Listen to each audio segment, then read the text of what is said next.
Hello दोस्तों, तो welcome back my YouTube channel. और आज मैं आपको बताऊंगा बैद्यनाथ मंदिर का इतिहास जितना प्राचीन है उतना ही रोचक भी। इसका इतिहास पौराणिक कथाओं, प्राचीन राजाओं और स्थापत्य कला के विकास से जुड़ा हुआ है। रावण का आत्मलिंग सबसे प्राचीन इतिहास त्रेता युग से जुड़ा है।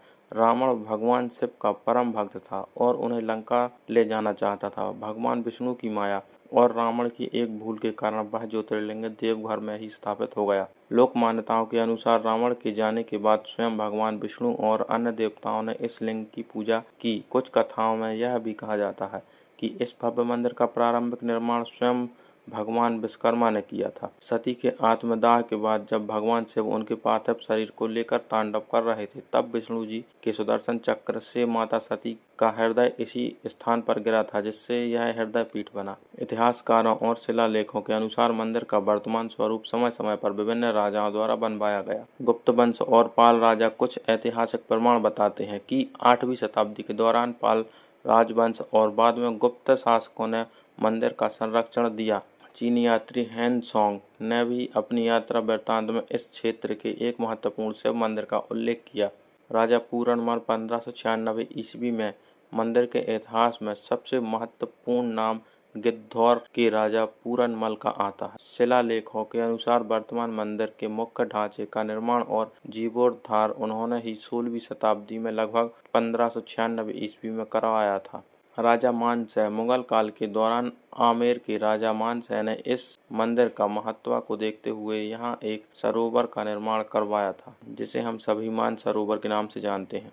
मंदिर का निर्माण मुख्य रूप से नगर शैली में हुआ है। इसकी ऊंचाई लगभग 72 फीट है। मंदिर के शिखर पर लगा पंचशूल राजा पूरन सिंह द्वारा चढ़ाया गया था। यह भारत के उन दुर्लभ मंदिरों में से एक है जहाँ त्रिशूल की जगह पंचशूल है, जो 5 तत्वों या 5 इंद्रियों पर विजय का प्रतीक माना जाता है। मंदिर के शिखर के अंदर एक दुर्लभ अष्टदल कमल जैसा चंद्रकांता मणि स्थित है, जिसे बेहद प्राचीन माना जाता है। बैद्यनाथ ज्योतिर्लिंग, जिसे बाबा धाम के नाम से भी जाना जाता है, भारत के सबसे पवित्र तीर्थ स्थलों में से एक है। यह झारखंड राज्य के देवघर जिले में स्थित है। यह मंदिर हिंदू धर्म में बेहद खास स्थान रखता है, क्योंकि यह दुनिया का इकलौता ऐसा स्थान है जहाँ ज्योतिर्लिंग और शक्ति पीठ दोनों एक साथ स्थित हैं। ज्योतिर्लिंग भगवान शिव के 12 ज्योतिर्लिंगों में से एक है। पौराणिक कथाओं के अनुसार यहाँ माता सती का हृदय गिरा था, इसलिए इसे हृदय पीठ भी कहा जाता है। मान्यता है कि लंकापति रावण ने हिमालय पर कठिन तपस्या करके भगवान शिव को व शिव जी को लंका ले जाना चाहता था। शिव जी लिंग के रूप में साथ चलने को तैयार हुए, लेकिन एक शर्त रखी कि अगर तुमने इस रास्ते में कहीं भी जमीन पर रखा तो यह वहीं स्थापित हो जाएंगे। रास्ते में लघु शंका लगने पर रावण ने लिंग को एक चरवाहे, जो वास्तव में भगवान विष्णु थे, को थमा दिया। वजन अधिक होने के कारण उन्होंने इसे जमीन पर रख दिया और यह हमेशा के लिए यहीं स्थापित हो गए।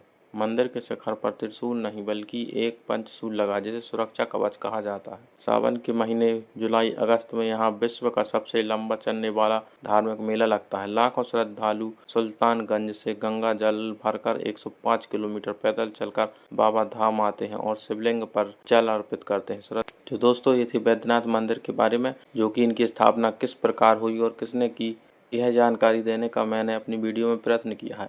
और यदि आपको वीडियो अच्छी लगी हो तो हमारे चैनल को सब्सक्राइब जरूर करें। जय श्री राम।